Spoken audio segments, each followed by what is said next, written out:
en el hígado o en los hepatocitos es una manifestación de algo, y ese algo hay que buscarlo. O sea, siempre que vean grasa o esteatosis hepática en una ecografía, no siempre se le debe achacar el nombre de una vez de hígado graso no alcohólico, sino que uno debe buscar primero las causas para posteriormente establecer un manejo adecuado. Es una enfermedad dinámica y esto es importante que lo tengan en cuenta porque es dinámica para progresión, pero también es dinámica para reversión de la enfermedad, que va desde un hígado graso, un hígado sano, esteatosis hepática simple, pero a medida que progresa el tiempo y se van sumando factores de riesgo en los pacientes, la enfermedad puede progresar a una estatohepatitis y la persistencia de estatohepatitis en los pacientes pues va a progresar a cirrosis. El riesgo de progresión que tienen los pacientes depende y varía según las complicaciones que tengan asociadas, según la adherencia al tratamiento, que ahorita lo vamos a ver más adelante, y cada estadio tiene un pronóstico y un riesgo de complicación. Vamos a hablar acerca de los datos epidemiológicos, si realmente existen datos epidemiológicos claros en el hígado graso no alcohólico, y aquí viene uno de los principales problemas, y es que no tenemos adecuados datos representativos, especialmente en nuestra población. Sabemos por este último metaanálisis del 2016 que la prevalencia es más o menos del 25% en toda la población. Y los datos evaluados son aproximadamente 8 millones y medio de personas a nivel mundial. Si ustedes ven, está la distribución por regiones. Para nosotros, Sudamérica, se evaluó una prevalencia global de hígado graso del 30% de la población, incluso una prevalencia mucho mayor que en Norteamérica, que en Europa, que en Asia, y probablemente hay un subregistro marcado en la población de África. Pero cuando uno va a ver los datos de Sudamérica, esa prevalencia, en qué pacientes fueron estudiados. Lo primero es que no tenemos una población representativa para evaluar de hígado graso a nivel mundial. Si ustedes ven de los 8.5 millones de personas evaluadas en este metaanálisis, 8 millones de personas fueron evaluados en Estados Unidos, o sea, un 94% de la población estudiada, y Sudamérica apenas se evaluaron 424 pacientes que no llegan a ser ni siquiera el 1% de la población. Con esos datos se hizo el cálculo de que la prevalencia de hígado graso en nuestra población era del 30%. Pero si uno entra más a fondo a evaluar estos datos suramericanos, ¿de dónde salieron los estudios? Básicamente dos estudios, uno del 2007 en Brasil y uno del 2011 en Colombia, pero si ustedes ven, la población es muy pobre, realmente 263 pacientes en Colombia y 139 pacientes en Brasil. Conclusión hasta ahorita, los datos que sabemos de hígado graso en nuestra población suramericana realmente no son muy confiables. Esto es muy importante porque la prevalencia de hígado graso también varía dependiendo de los estudios los estudios de imagen o con que hace el diagnóstico. Y la prevalencia ha variado dependiendo de los tipos de imágenes que se han realizado para hacer el diagnóstico. Si ustedes ven, la mayoría de pacientes el diagnóstico se hace con ecografía, pero hay incluso estudios en los cuales ya se empieza a utilizar la resonancia magnética, en algunos casos la tomografía, para hacer diagnóstico de hígado graso, prevalencia muy variable. Cuando uno ahonda un poco y evalúa el estudio con el cual se sacaron los datos de la prevalencia a nivel de Sudamérica, específicamente de Colombia, aquí viene otro de los grandes problemas. Y es que en este estudio solo se incluyeron hombres, es un estudio que se hizo en la Fuerza Aérea, esos 263 pacientes eran hombres entre los 24 y 54 años, y a los cuales se le hizo una ecografía de hígado dando una prevalencia más o menos del 26.6%.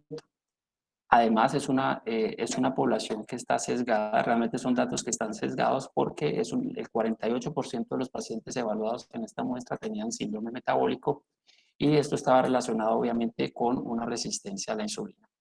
Entonces, no sabemos los datos exactamente a nivel de nuestra población y los datos que conocemos es de una población específica de hombres en los cuales había una prevalencia del 48% de síndrome metabólico. Algo muy importante además es la carga de la enfermedad. El hígado graso es una pandemia.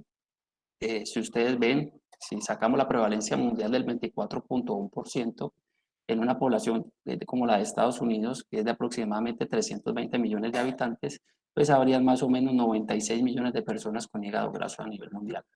De esos, a nivel de Estados Unidos, perdón. más o menos el 5% de los pacientes que tienen hígado graso progresan a esteatohepatitis y más o menos el 1,25% de las personas progresan a cirrosis. Si ustedes ven entonces, más o menos 16 millones de personas van a tener NASH en Estados Unidos y más o menos 3,2 millones de personas en Estados Unidos cirrosis por NASH. Si uno saca los datos o hace los cálculos con la población, con los registros del DANE, la población de Colombia a nivel actual, más o menos 48.250.000 personas, si más o menos nuestra prevalencia es del 26,6%, como se evaluó en el metaanálisis, tendríamos que más o menos 12.800.000 personas tendrían hígado graso, 2.400.000 personas tendrían NASH y progresarían a cirrosis más o menos 603.000 personas, que es un dato bastante alto y que realmente muchos de estos pacientes probablemente nunca han ido a consulta o no han consultado y estén perdidos y no se hayan captado por ahora. Esta es la epidemiología, la prevalencia de esteatosis y de esteatohepatitis, o sea, la progresión de grasa en el hígado a grasa más inflamación que la esteatohepatitis varía dependiendo de los factores de riesgo que tengan los pacientes. En la población general vimos que es más o menos hasta un 25 o 26%. Si usted va sumando factores de riesgo en los pacientes, especialmente resistencia a la insulina con aumento de peso, obesidad, diabetes, estos pacientes, pues el riesgo de desarrollar hígado graso es mucho más alto. Si ustedes ven los obesos mórbidos, más del 90% de los pacientes van a tener esteatosis hepática y los diabéticos, y ahorita hay unos datos recientes que salieron que ahora se los muestro, en los cuales la prevalencia de esteatosis hepática puede llegar a ser hasta el 78%. Y a medida que se aumentan los factores de riesgo en los pacientes, el riesgo de inflamación o de sufrir de esteatohepatitis no alcohólica es mucho más alto, teniendo en cuenta que si uno tiene un paciente diabético con obesidad y que aparte de eso tiene las transaminasas alteradas, pues el riesgo de tener esteatohepatitis alcohólica es mucho más alto, 95%. Estos son datos recientes salidos del año pasado de cuál es la prevalencia de hígado graso en los diabéticos y realmente son datos que son muy preocupantes. Todos sabemos que la obesidad es un problema de salud mundial y la diabetes también van de la mano. Si vemos, hay una prevalencia del 55% de hígado graso en los pacientes diabéticos. En el estudio de latinoamericanos, 56% de los diabéticos tenían esteatosis hepática por imagen. Y algo muy importante es que, ¿se acuerdan ese 5% que les hablaba de riesgo en general de desarrollar esteatohepatitis? Los pacientes diabéticos es un 37%, o sea, es un riesgo muy alto de esteatohepatitis en los pacientes diabéticos. Y algo más importante aún es que de esos pacientes diabéticos que yo les mencionaba en la diapositiva anterior, que tenían alteración de las transaminasas y que se llevaban a biopsia, 1 de cada 5 pacientes tenían fibrosis avanzada, o sea, riesgo de desarrollar cirrosis o fibrosis F3 o F4, que para nosotros es la cirrosis hepática. 1 de cada 5 diabéticos que son llevados a biopsia está siendo diagnosticado con fibrosis avanzada con riesgo de desarrollo de cirrosis y de hepatocarcinoma. Algo muy importante es que existen diferencias poblacionales en el hígado graso. No todo puede ser achacado a la obesidad, no todo puede ser achacado al exceso o al consumo calórico, aunque si bien impactan, hay datos que muestran que hay diferencias tan poblacionales importantes en cuanto a hígado graso y eso lo vamos a revisar ahora. Entonces, ¿existen diferencias raciales en hígado graso? Sí, existen diferencias raciales. En este mapa vemos cuál es la prevalencia de hígado graso en cada población, más o menos el 30% a nivel de Sudamérica, nuevamente, aquí están los datos que veíamos en el primer mapa, y en colores vemos el promedio de consumo calórico por día de las poblaciones. Si ustedes ven, la población norteamericana tiene un promedio de ingesta calórico mucho más alto que la población sudamericana, que la población africana y que la población europea y asiática. Y algo muy interesante es ver cómo a pesar de que los pacientes en Norteamérica tienen un consumo calórico mucho más alto, ¿por qué nosotros en la población latinoamericana tenemos una prevalencia mucho más alta de hígado graso? Probablemente no todo está explicado por los patrones de consumo alimentario. Y algo muy interesante aún es estudios hechos en Estados Unidos. Estos son estudios hechos en resonancia magnética, cómo los pacientes hispanos tenían un promedio o un mayor depósito de triglicéridos a nivel de los hepatocitos, y esto estaba relacionado con mayor resistencia a la insulina o mayor adiposidad visceral. Probablemente los pacientes latinoamericanos tenemos más riesgo de depositar más fácil triglicéridos a nivel de los hepatocitos y con eso posteriormente desarrollar las manifestaciones de la estatosis hepática o del hígado graso como tal. Y esto ya se ha evaluado además en pacientes con biopsia, como los pacientes con hígado graso, que son diabéticos y que requieren biopsia, la mayoría de pacientes que desarrollan NASH son hispanos comparados con otras poblaciones. Aquel paciente diabético con alteración de las transaminasas, si además es hispano, pues el riesgo de desarrollar esteatohepatitis alcohólica es mucho más alto incluso que otras poblaciones. Y esto probablemente esté influenciado genéticamente porque se han descrito en otros estudios genéticos cómo hay mutaciones, especialmente en algunos genes de la fosfolipasa A3 en poblaciones especialmente hispanas. Y esto ha sido ampliamente estudiado, especialmente este es uno de los metaanálisis en los cuales la alteración en la mutación en la fosfolipasa A3 está asociada con una mayor estatosis, con una mayor actividad inflamatoria a nivel hepatocitaria y con una mayor progresión a fibrosis. Aquí algo muy importante es que para nosotros, los hepatólogos, quizás de la principal célula a nivel hepática es las células estrelladas, que son estas azules que las vemos acá. Las células estrelladas son las encargadas de activarse y de producir el colágeno, que es el que posteriormente va a desarrollar la fibrosis a nivel hepático. Y lo que se ha descrito es que esta fosfolipasa A3 genera una mayor acumulación de triglicéridos a nivel de los hepatocitos, genera una mayor acumulación de grasa y a una mayor activación de las células estrelladas con un mayor depósito de colágeno, todo lo que lleva es una mayor depósito de fibrosis y progresión de la fibrosis en el tiempo en los pacientes con esteatohepatitis, especialmente los pacientes hispanos. No solo hay diferencias en cuanto a ingesta, no solo hay diferencias en cuanto a influencia genética, sino que también hay diferencias en cuanto al sexo y la edad. Y estos son estudios grandes que se han hecho en poblaciones en los cuales a medida que aumenta la edad, se va equiparando el riesgo de hígado graso entre hombres y mujeres. En pacientes mucho más jóvenes el riesgo de hígado graso es mayor en los hombres, pero como a medida que pasa el tiempo, especialmente en las mujeres en la posmenopausia, se va equiparando el riesgo de hígado graso en los pacientes y posteriormente incluso es mucho mayor el riesgo de hígado graso en las mujeres comparados con los hombres. Y como el riesgo de esteatohepatitis también es mucho mayor en las mujeres comparado con los hombres a medida que aumenta el tiempo, especialmente en las mujeres mayores de 50 años. Algo muy importante es que para tener hígado graso no necesariamente hay que ser obeso.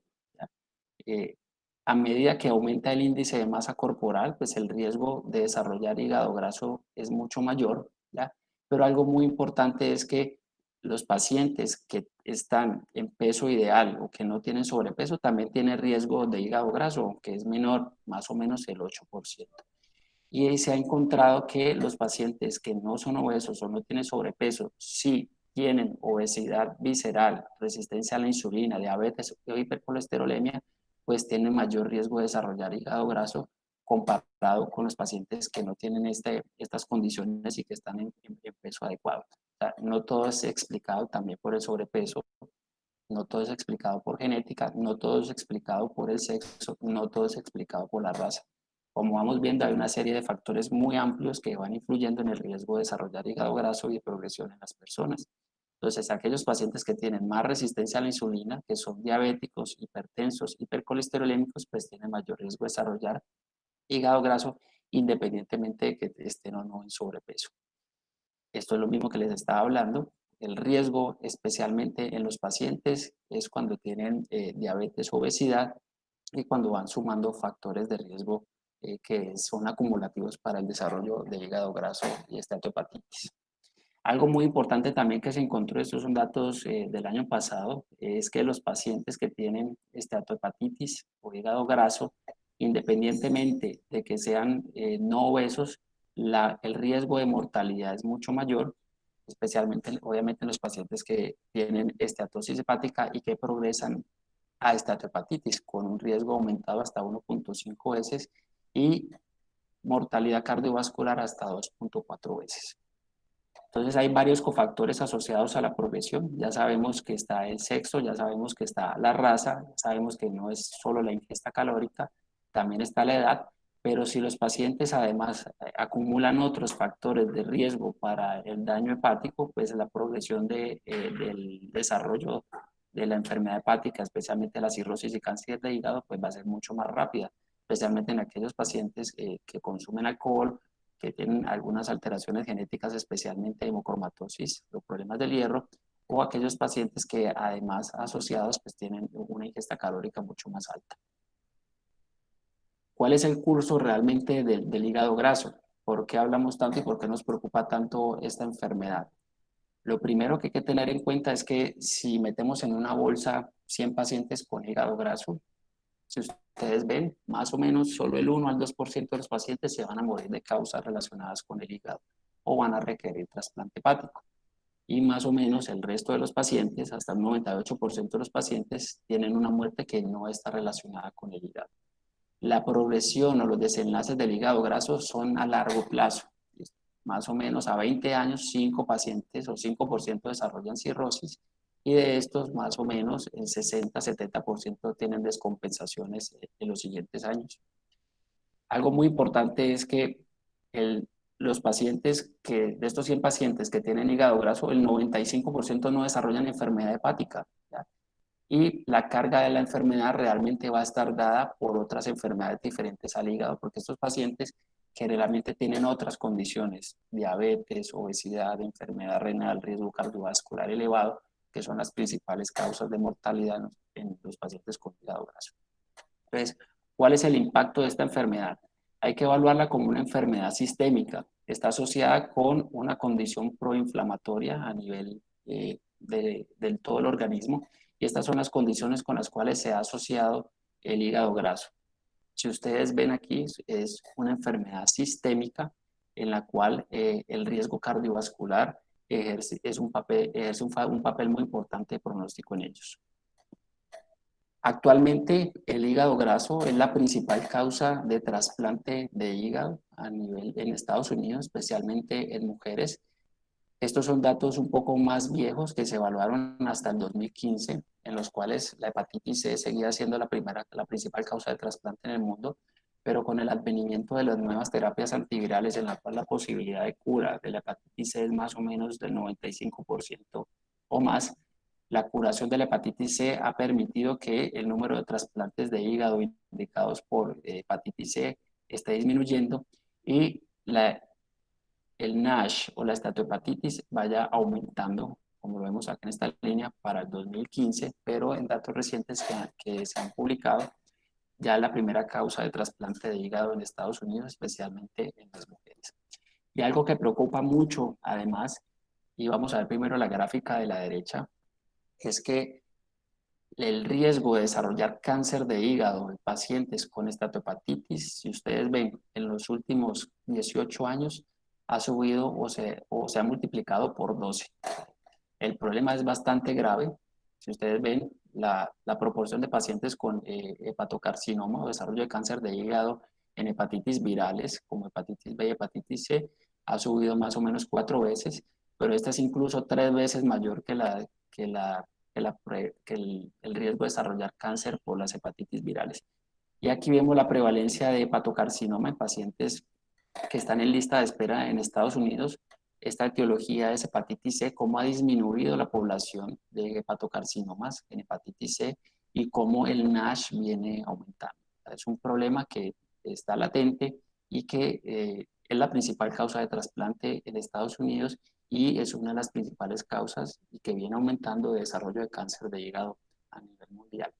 Y algo también muy interesante es que estos pacientes cuando son llevados al trasplante, cuando está indicado por el desarrollo de cáncer de hígado, son pacientes que se mueren más en el post-trasplante y probablemente esto esté relacionado con el riesgo cardiovascular elevado que tienen estos pacientes, además de que los pacientes posterior al trasplante con el uso de los medicamentos tienen mayor riesgo de desarrollar diabetes, mayor riesgo de desarrollar síndrome metabólico y mayor riesgo de desarrollar enfermedad renal crónica, especialmente con el uso de los medicamentos inmunosupresores. Entonces, al hígado graso hay que evaluarlo y hay que verlo como una enfermedad multisistémica y además como una enfermedad proinflamatoria. Hay una serie de sustancias que se liberan en los pacientes con resistencia a la insulina que generan un estado proinflamatorio que genera disfunción endotelial, puede llevar a alteraciones en la coagulación, alteración en un perfil de una dislipidemia heterogénica, y todo esto lo que lleva es posteriormente al desarrollo de enfermedad cardiovascular, aterosclerosis, falla cardíaca e incluso riesgo de arritmias. Como les hablaba anteriormente, de los pacientes que solo tienen esteatosis, o sea que no han desarrollado NASH, la mayoría se mueren de otras causas diferentes a enfermedades hepáticas. Pero en aquellos pacientes que tienen alterado el perfil hepático, tienen hipertransaminasemia y que se les documenta NASH o inflamación del hígado por biopsia, son pacientes que se mueren tanto por causas relacionadas con el hígado como con causas relacionadas, perdón, causas no hepáticas como con causas hepáticas, especialmente el desarrollo de cirrosis y el desarrollo de descompensaciones de la cirrosis y cáncer de hígado. Entonces, algo muy importante para establecer es cuáles de estos pacientes que tienen esteatopatitis pueden progresar al desarrollo de cirrosis y descompensación. Y estas son las principales causas de muerte en hígado graso: enfermedad cardiovascular, mayor riesgo de malignidades, especialmente del tracto gastrointestinal, enfermedades malignas como el cáncer de riñón y cáncer de mama, y las enfermedades hepáticas, especialmente en el grupo de pacientes que desarrollan esteatopatitis. Y esto es algo muy importante además que les quería mostrar, es que per se el riesgo de mortalidad no está relacionado solo con tener grasa en el hígado, sino el riesgo de mortalidad es mucho mayor en los pacientes que desarrollan esteatopatitis. Por eso hay que tratar de identificar este grupo de pacientes que son los de mayor riesgo, porque a medida que estos pacientes progresan en fibrosis hepática, o sea, la esteatopatitis va progresando y va produciendo más fibrosis, pues el riesgo de mortalidad es mucho mayor. Lo mismo que el riesgo de desarrollar complicaciones hepáticas. Entonces, para hablar un poco del diagnóstico del hígado graso, como les decía, idealmente uno debería hacer un diagnóstico de hígado graso por biopsia, pero no todos los pacientes los podemos llevar a biopsia, porque realmente sería biopsiar más o menos el 30% de la población mundial, y aunque la biopsia es un procedimiento seguro, no es un procedimiento que esté disponible en todos los hospitales o en todas las ciudades, y mucho menos no todos los pacientes van a poder acceder a un hepatólogo o a un internista para poder hacer el abordaje y especialmente la interpretación de la biopsia. Entonces, si realmente es necesaria o no la biopsia, lo vamos a ver ahora. Algo muy importante es que a uno le llega al consultorio, desde los médicos de atención primaria o los internistas, el paciente con una ecografía que tiene hígado graso. Como saben, la ecografía sola con hígado graso no es diagnóstico. Idealmente, si uno fuera muy juicioso, debería tener biopsia a todos los pacientes.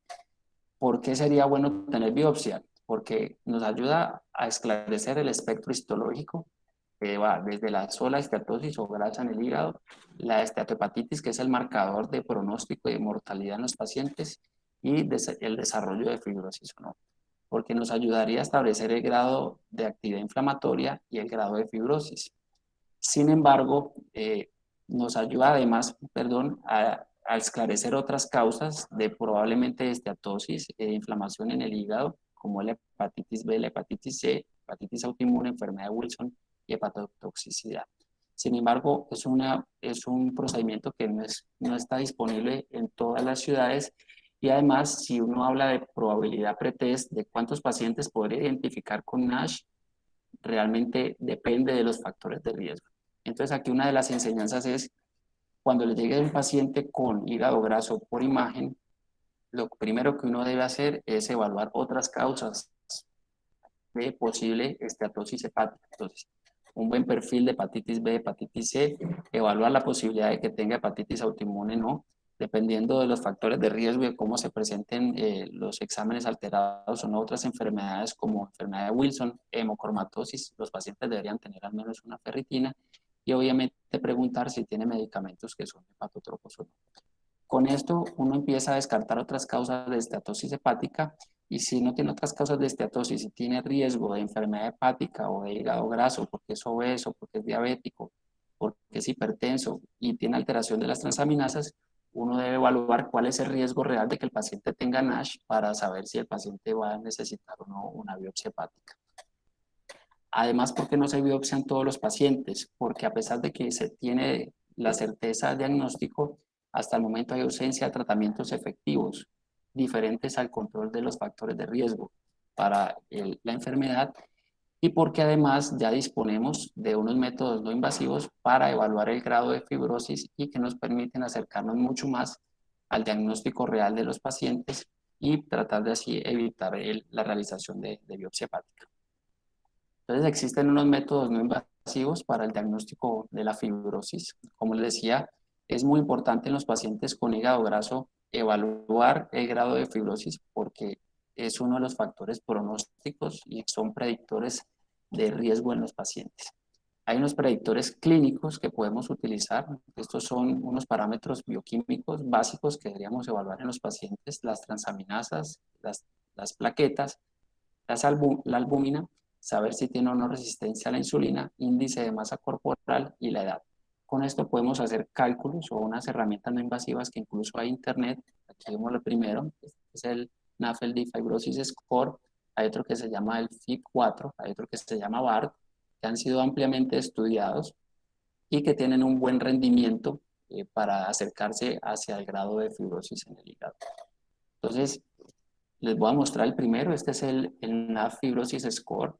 Básicamente usted le pone la edad, el índice de masa corporal, valor de transaminasas, plaquetas y albúmina y le hunde calcular el riesgo. Aquí está la página de internet donde se pueden meter y él le va a desplegar un puntaje y ese puntaje ahorita lo vamos a ver. Otro de ellos es este que vemos, son estos que ven acá, el BART Score y el FIB4, los cuales solo con la edad, los niveles de transaminasas y plaquetas, pues usted puede tener un valor que se puede acercar un poco para saber si el paciente no tiene fibrosis. Entonces, el paciente le llega a consulta con una ecografía que tiene hígado graso, usted evalúa posibles causas de esteatosis, descarta las causas secundarias de esteatosis, sospecha que tiene mucho o tiene riesgo de hígado graso no alcohólico y lo siguiente es evaluar el riesgo con estas herramientas que ven acá.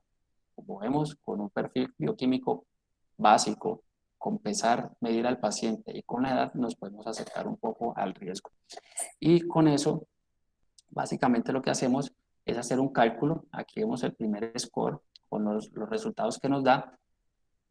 Nos permite descartar que el paciente tenga fibrosis significativa, especialmente cuando el valor está menos de 1.4, o nos permite hablar de que el paciente tiene riesgo de fibrosis significativa. Entonces, o nos dice, ¿tiene riesgo de fibrosis significativa o tiene poco riesgo de fibrosis? Con unos valores de especificidad y valores predictivos positivos y negativos que son bastante buenos para estos herramientas.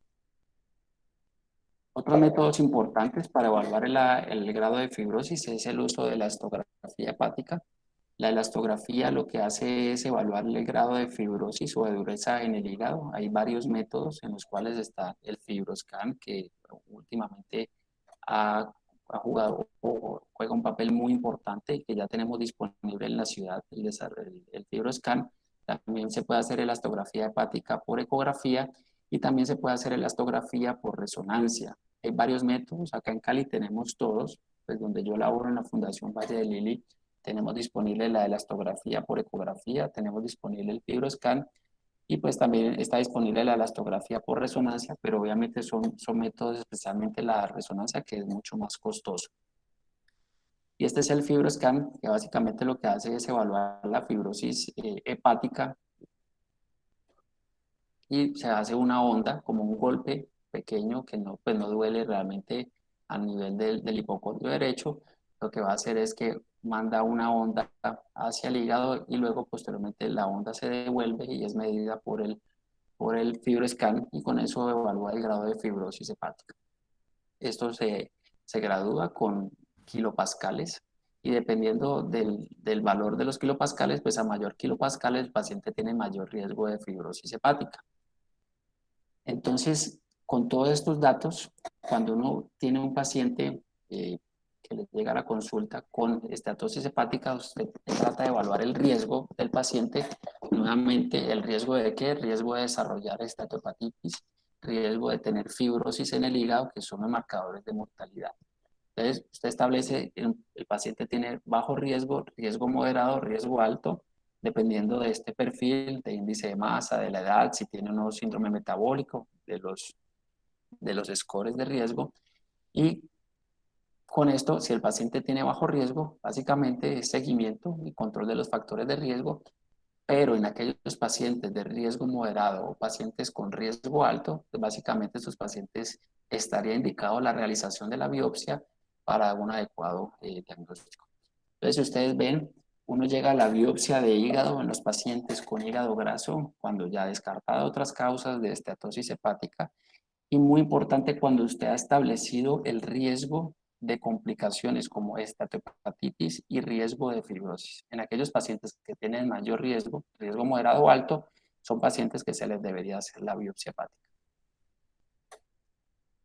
Y algo muy importante además, y que realmente preocupa, es que no hay unas terapias curativas definitivas para el hígado graso, especialmente las farmacológicas. Aquí vemos una representación de un iceberg, que sería un paciente con hígado graso. Si ustedes ven acá, al hepatólogo nos llega cuando ya tiene el diagnóstico de NASH, o sea, cuando ya tiene alteración de las transaminasas, cuando tiene riesgo de fibrosis, cuando el paciente ya está cirrótico, cuando tiene hepatocarcinoma o cuando tiene requerimiento de trasplante de hígado. El papel más importante en los pacientes con estatosis hepática, pacientes con hígado graso, lo juegan los médicos generales, el internista, el endocrinólogo, el nutricionista, psicología. El manejo debe ser disciplinario, ya que si uno no controla estos factores como diabetes, obesidad, dislipidemia, síndrome metabólico, síndrome de apnea del sueño, hipertensión, enfermedad cardiovascular, pues realmente no se va a intervenir adecuadamente en los pacientes y probablemente la mayoría de estos pacientes vayan a progresar acá y pues van a llegar a donde el hepatólogo, donde realmente hay pocas opciones que ofrecerle a estos pacientes. Este es el esquema o las recomendaciones de tratamiento en todos los grupos de la enfermedad, desde un hígado sano, hígado con hígado graso, con estatohepatitis y fibrosis, hasta la progresión del cáncer de hígado. Lo principal en los pacientes es la actividad física, y ahorita lo vamos a ver incluso que hay estudios que demuestran que el paciente que haga actividad física al menos 30 minutos en el día, al menos 5 veces a la semana y que se mantengan un adecuado peso o que pierda peso, pues son pacientes que tienen menos riesgo de progresar a hígado graso o que tienen menos riesgo de desarrollar estatohepatitis o fibrosis.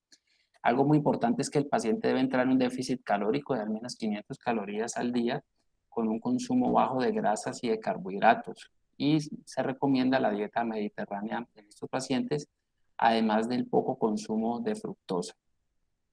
Algo muy importante además es que deben bajar de peso y el peso debería ser al menos el 7% al 10% del peso corporal para prevenir el desarrollo de fibrosis. Y algo muy importante además que se ha encontrado es que el consumo de café está asociado, al menos pues 2 o 3 vasos al día de café, está asociado con menor riesgo de desarrollar esteatohepatitis y de progresión a fibrosis, especialmente en los pacientes que tienen NASH establecido. Se ha descrito un efecto protector o hepatoprotector del consumo de café en este grupo de pacientes. Entonces, dieta hipocalórica, restricción o un déficit calórico de al menos 500 kilocalorías al día, perder peso al menos 7% del peso, bajos carbohidratos, baja grasa, dieta mediterránea, y el consumo del café está asociado a una disminución de la progresión de la enfermedad. Este es el enfoque completo del tratamiento de los pacientes con hígado graso y con NASH, dependiendo de los estadios. Si ustedes ven, las intervenciones en el estilo de vida, la dieta, el ejercicio y el manejo de las comorbilidades es lo principal. En todos los grupos, desde el paciente solo con hígado graso, en aquellos pacientes que desarrollan NASH e incluso en los pacientes que tienen NASH o que han progresado a cirrosis.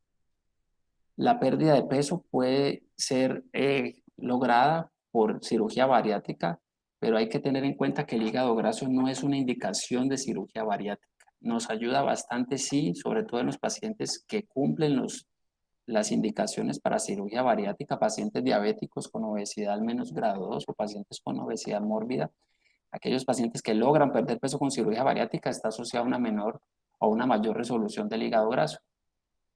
Sin embargo, no es una indicación el hígado graso de cirugía bariátrica. Y si ustedes ven aquí, el tratamiento farmacológico solo se da en los pacientes con NASH documentado, no en los pacientes con esteatosis hepática. Por ende, los pacientes que a uno le vaya a iniciar o piense iniciar tratamiento farmacológico por NASH deben ser diagnosticados con biopsia. Idealmente no se deben dar medicamentos en los pacientes sin biopsia porque uno debe saber de dónde está parado, desde dónde está arrancando con los pacientes, especialmente de inflamación y de fibrosis. Y en aquel paciente que desarrolla ya cirrosis o que tiene fibrosis avanzada, es básicamente el manejo de los pacientes con cirrosis, que es el tamizaje de hepatocarcinoma, que deben tener una ecografía cada 6 meses, descartar varices esofágicas y pues si el paciente está con indicación de trasplante, pues idealmente llevarlo a trasplante de hígado. Este es el tratamiento más efectivo que hay para el hígado graso y es básicamente los cambios en el estilo de vida. Aquí vemos a un año en los pacientes el porcentaje de pérdida de peso, dependiendo si es el 5, 7 o el 10%, cómo a medida que aumenta la pérdida de peso, hay una mayor probabilidad de resolver el NASH o inflamación en el hígado, de resolver fibrosis hepática y de mejorar la esteatosis hepática. Sin embargo, aquí en la última casilla vemos el gran problema, es cuántos de estos pacientes realmente se mantienen en la pérdida de peso. Si entre mayor sea la pérdida de peso, pues menor la probabilidad de que el paciente se mantenga con esa pérdida de peso. Más del 10%, menos del 10% de los pacientes pueden alcanzar una pérdida de más del 10% o sostenerse en una pérdida de más del 10% del peso después de un año. Entonces, la enseñanza aquí es que se debe incentivar a que el paciente pierda de peso, se le deben poner metas al paciente, metas objetivas por porcentajes de peso y incentivar al paciente, perdón, a mantener la pérdida de peso, especialmente después del primer año de los cambios en el estilo de vida. El problema con el tratamiento farmacológico es este que vemos acá en este cuadro en rojo, y es que el tratamiento farmacológico en hígado graso no ha demostrado impacto en desenlaces fuertes en los estudios clínicos, no ha demostrado disminución en mortalidad ni en mortalidad relacionada con el cáncer, con el hígado graso, perdón, ni disminución en la mortalidad de origen cardiovascular. Lo único que ha demostrado el tratamiento farmacológico son desenlaces medidos por laboratorio por biopsia, reducción de la grasa en el hígado, algo de reducción de fibrosis hepática y algo de reducción de esteatohepatitis. Y por eso solo debe ser eh, formulado en pacientes que tengan diagnóstico como tal de NASH por biopsia. Y también algo muy importante es que la duración óptima del tratamiento farmacológico es desconocida. Muchos medicamentos se han estudiado. Si ustedes ven aquí, estas son todas las vías regulatorias que se han evaluado para tratar de generar manejos o medicamentos para el tratamiento del hígado graso. Se ha tratado de intervenir en las vías metabólicas, en las vías antiinflamatorias, en las vías antifibróticas e incluso en las vías de la regulación de los ácidos biliares, pero realmente no hay mayores medicamentos que hayan mostrado desenlaces importantes en hígado graso. Esta es una búsqueda que hice el día de hoy. Si ustedes ven, más o menos estudios de medicamentos en hígado graso son bastantes, más o menos 488 estudios han sido registrados para esta hepatitis. Realmente no hay el medicamento ideal para los pacientes con hígado graso. Lo que han demostrado los estudios, especialmente la vitamina E, la pioglitazona y el ácido obeticólico, es disminución en la estatosis, un poco de resolución de esteatohepatitis o resolución de NASH y un poco, aunque el impacto es mucho menor en el desarrollo de fibrosis, disminución en el desarrollo de fibrosis. Entonces aquí otra de las enseñanzas en hígado graso es que el tratamiento principal en los pacientes debe ser el tratamiento no farmacológico. el tratamiento farmacológico no tiene impacto en los desenlaces fuertes que buscamos en los pacientes, que es disminución de la mortalidad, tanto cardiovascular como mortalidad relacionada con el hígado, ni el desarrollo de complicaciones como hepatocarcinoma o de cirrosis. Hay otros tratamientos que están por venir, que son estos que están acá. El elafibranor, que es un agonista PPAR, recientemente se publicaron los datos de los análisis internos y no ha demostrado mayores desenlaces ni siquiera por biopsia, ni en inflamación, ni fibrosis, ni estetosis. Y ya para terminar, los mensajes para llevar a casa es que el hígado graso es una enfermedad dinámica que tiene un riesgo de progresión y sus complicaciones son variables, que si bien sabemos que hay diferencias poblacionales, también hay diferencias genéticas de sexo y comportamentales, especialmente con la ingesta calórica, que están asociadas al desarrollo de hígado graso, que el hígado graso solo, sin esteatohepatitis, está asociado con complicaciones y mortalidad, especialmente cardiovascular, pero cuando se desarrolla NASH, el riesgo del paciente es el desarrollar enfermedad hepática y mortalidad relacionada con el hígado y cáncer de hígado. El NASH y el grado de fibrosis son las principales determinantes del desarrollo de los desenlaces negativos, y esos pacientes con NASH y con fibrosis avanzadas lo podemos captar o podemos acercarnos a ellos con múltiples herramientas. Inicialmente con herramientas no invasivas, como lo hablábamos en los puntajes de riesgo que lo vimos por vía o riesgo online, en las calculadoras online, con el FibroScan, con la ecografía, con la elastografía por ecografía o por resonancia, y que eso nos va a ayudar a nosotros a seleccionar cuáles pacientes deberían ser llevados a biopsia hepática. Idealmente los pacientes que tienen riesgo alto de fibrosis o riesgo moderado de fibrosis. Lo más importante en el tratamiento son las medidas no farmacológicas, especialmente la dieta, la pérdida de peso, pérdida sostenida de peso, el déficit calórico, el consumo de café en los pacientes que han desarrollado esteatohepatitis, la dieta mediterránea y la dieta baja en fructosa, y que el tratamiento farmacológico, aunque los desenlaces solo han sido medidos en biopsia y no han sido evaluados a largo plazo.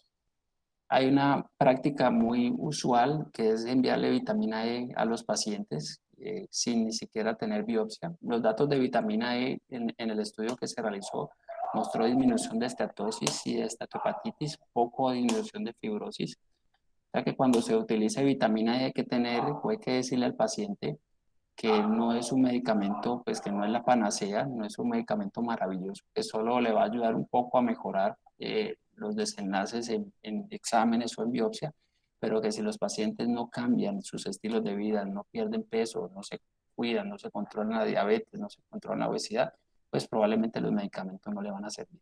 Entonces, la enseñanza es tratamiento no farmacológico, y en aquellos pacientes que tienen riesgo de fibrosis, esos pacientes deberían ser evaluados adecuadamente por un hepatólogo para poder establecer si requieren algún tratamiento adicional. Este es mi correo electrónico por si tienen alguna duda o pregunta, o si quieren que les comparta la charla. Y muchas gracias por su atención. No sé si tengan alguna duda o pregunta.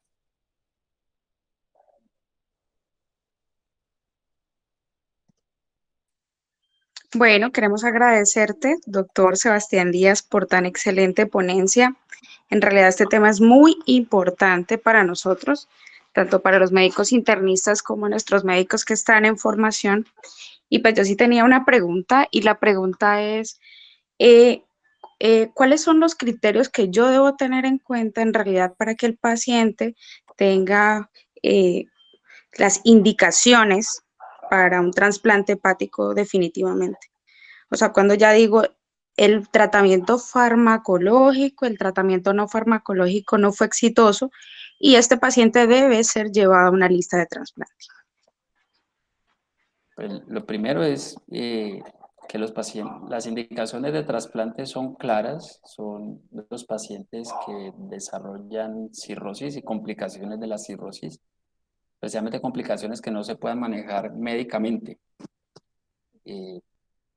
Estos pacientes nosotros los clasificamos, hay varias escalas, el Child, el MEL. Cuando son pacientes Child C o Child B, son pacientes que idealmente deberían llevarse a trasplante. los pacientes que desarrollan cáncer de hígado, hepatocarcinoma. Nosotros también Hola, clasificamos. hola, hola, hola, hola. En los pacientes con cáncer de hígado, dependiendo de la estadificación, son pacientes candidatos Oli, a trasplante. oli. Pero realmente los pacientes con hígado graso y con esteatopatitis no alcohólica, cuando se llevan a trasplante es cuando hay desarrollado desenlaces tardíos de la enfermedad, como la cirrosis y el cáncer de hígado. Y son desenlaces que son a largo plazo. Normalmente se ha descrito que para pasar de un grado de fibrosis a otro, en hígado graso se demora al menos 7 años. En hígado graso solo, sin esteatopatitis, más o menos 14 años por grado de fibrosis. O sea, son desenlaces a largo plazo. Lo importante es intervenir desde temprano a los pacientes para prevenir que hayan desenlaces o desenlaces deleterios para los pacientes. Voy a leer acá una Bueno, de las muchas preguntas. gracias. Hay una de las preguntas que están en el chat, que voy a tratar de responderlas. Daniel Esteban Mejía dice, bueno, José Alfredo Orjuela Aragón, que si hay estudios relacionados con estatinas. Realmente sí hay estudios y las estatinas son uno de los que más han evaluado, especialmente por el impacto, especialmente en el depósito de triglicéridos a nivel hepático, pero nuevamente los desenlaces realmente son evaluados por biopsia y son esteatosis, desarrollo de esteatopatitis o disminución de la inflamación y disminución del grado de fibrosis o reversión de la fibrosis. En estos pacientes realmente esos desenlaces no son tan importantes como tiene impacto las medidas no farmacológicas, como es la pérdida de peso, como es la dieta. O sea que los pacientes idealmente se deben enfocar el manejo en las medidas no farmacológicas. Lo que le ayuda a uno los medicamentos no es mucho realmente en hígado graso. Hay otra pregunta que dice, ¿cuál es la mejor forma para el seguimiento del paciente en atención primaria, con las fórmulas de riesgo o con ecografía FibroScan?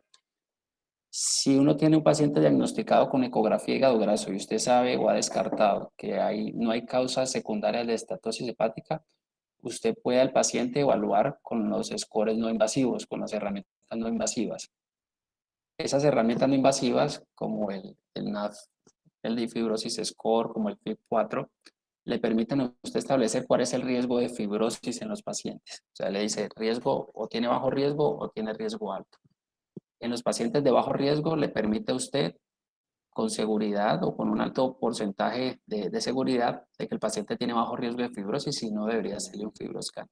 Si el paciente tiene riesgo intermedio o alto de fibrosis por esos scores no invasivos, ese paciente sí debería ir a un fibroscan. Y si por fibroscan el riesgo de fibrosis es alto, pues esos pacientes deberían ir a biopsia hepática. O sea que esas herramientas no invasivas nos permiten captar o saber más o menos qué pacientes tienen riesgo intermedio o alto y apoyarnos con otras herramientas no invasivas como el FibroScan, y con eso nos ayudaría a establecer el riesgo si necesita o no biopsia los pacientes. Ingrid Zamora dice, en un paciente con hígado graso, si intervienen los estilos de vida, ¿al cuánto tiempo se debe hacer el control ecográfico? Realmente el control ecográfico en los pacientes, si persisten los factores de riesgo, se describen que se debe hacer al menos después de 2 o 3 años. En los pacientes de bajo riesgo de fibrosis, en los pacientes que tienen transaminasas normales, que no son obesos, que no son diabéticos, que solo tienen ecografía con hígado graso, pero no tienen ningún otro factor de riesgo, no está indicado hacer seguimiento ecográfico. Hay otra pregunta de Daniel, dice, en pacientes con tratamiento no farmacológico para hígado graso, ¿en qué intervalo de tiempo se recomienda el seguimiento por imagen? Eso pues lo acaba de responder. Pacientes de alto riesgo, al menos después de 2 o 3 años. En pacientes de bajo riesgo realmente no se debe hacer control de ecografía. Y José Alfredo Orjuela, es muy común que los pacientes lleguen a consulta consumiendo fármacos naturales, alzaparrilla, entre otros, o que cuando se encuentra ecografía con algo hígado graso empiezan a consumirlos sin algún efecto o empeoran las condiciones. Realmente no es que tengan algún efecto, pueden tener un efecto confusor. Hay muchas de las sustancias que consumen los pacientes que pueden ser esteatogénicas, Herbalife, suplementos de gimnasio, algunas otras sustancias o hierbas, infusiones que toman. Lo más importante al paciente es si tienen potencial estatogénico, pues decirle a los pacientes que lo suspendan y evaluar el riesgo de los pacientes. No se ha descrito y de hecho los datos son, como ustedes vieron, los datos que tenemos son muy pocos en nuestra población. No hay estudios que hayan dicho que empeoren o no el progreso del hígado graso o empeoren el pronóstico de los pacientes con hígado graso. Eso no está descrito. Sí pueden ser esteatogénicos si uno trata de, en la medida de lo posible, evitar todos los factores que puedan ser confusores en los pacientes. ¿Tienen alguna otra duda o pregunta?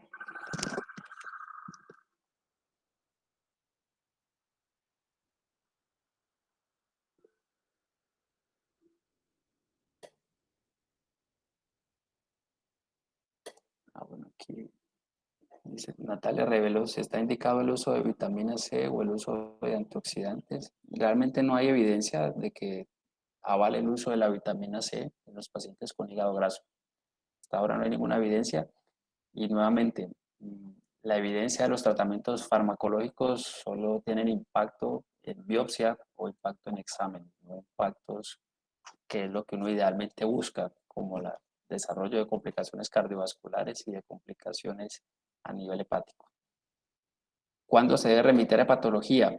Es algo muy interesante e importante porque uno debería remitir al hepatólogo en los pacientes con riesgo intermedio alto. Obviamente los pacientes que han desarrollado complicaciones como cirrosis o cáncer de hígado se deben remitir al hepatólogo, pero si es un paciente con hígado graso que tiene bajo riesgo de fibrosis, es un paciente que perfectamente se puede manejar en nivel de atención primaria y tratarle sus factores de riesgo, establecer un plan de ejercicio y de dieta, pero los pacientes de bajo riesgo no deberían ir al hepatólogo.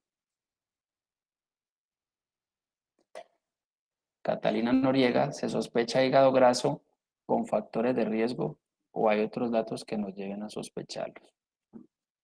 Realmente, cuando es hígado graso puro como tal, es con factores de riesgo. Uno no debería tamizar hígado graso en pacientes que no tienen factores de riesgo. ¿Ya? Pero hay otras enfermedades, como les decía, que son prevalentes en nuestra población y que nosotros no sabemos o no, la prevalencia exacta y que pueden pasar ocultas, hepatitis B, hepatitis C, muy importante, la hemocromatosis, los problemas del hierro muchas veces se pueden pasar por alto. La hemocromatosis da diabetes, da hígado graso. Entonces, si es el paciente solo que no tiene factores de riesgo, pues no se debería tamizar para hígado graso.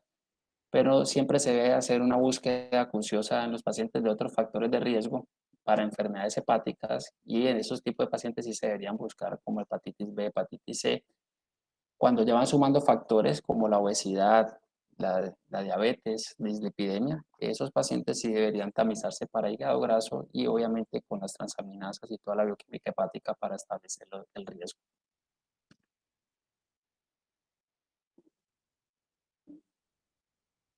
Preguntan, ¿y cuando se tiene consumo adicional de alcohol hay que limitarlo todo? Claro, idealmente, como les mostraba, el hígado puede ser afectado por varias vías. Una vía es la de la estatosis o la del hígado graso, pero también puede ser afectado por el alcohol, por la enfermedad por hepatitis B, por hepatitis C, por problemas de hierro. Entonces uno debe en los pacientes siempre incentivar a que no consuman alcohol, a evitar el consumo de alcohol, porque se ha descrito que se potencia el daño hepático o con el consumo de alcohol y en los pacientes que tienen hígado graso. Es muy buena pregunta y los pacientes sí deben suspender el consumo de alcohol.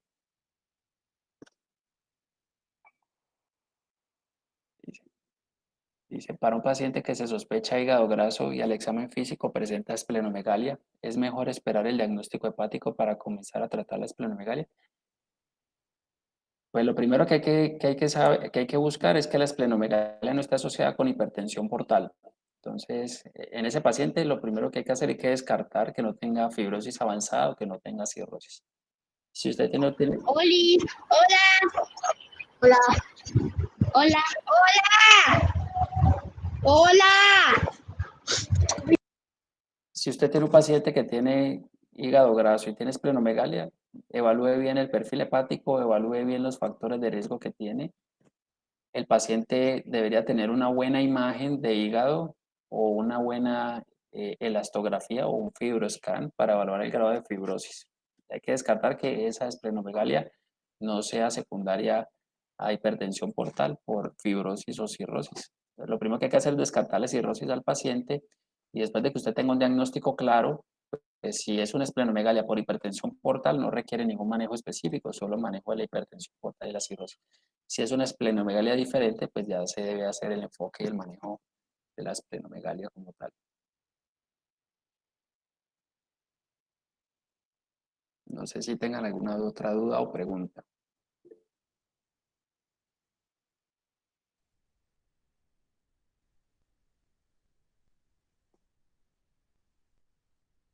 Bueno, muchas gracias a todos por estar aquí. Muchas gracias por la invitación y espero nuevamente vernos por acá pronto con algún otro tema. Muchas gracias.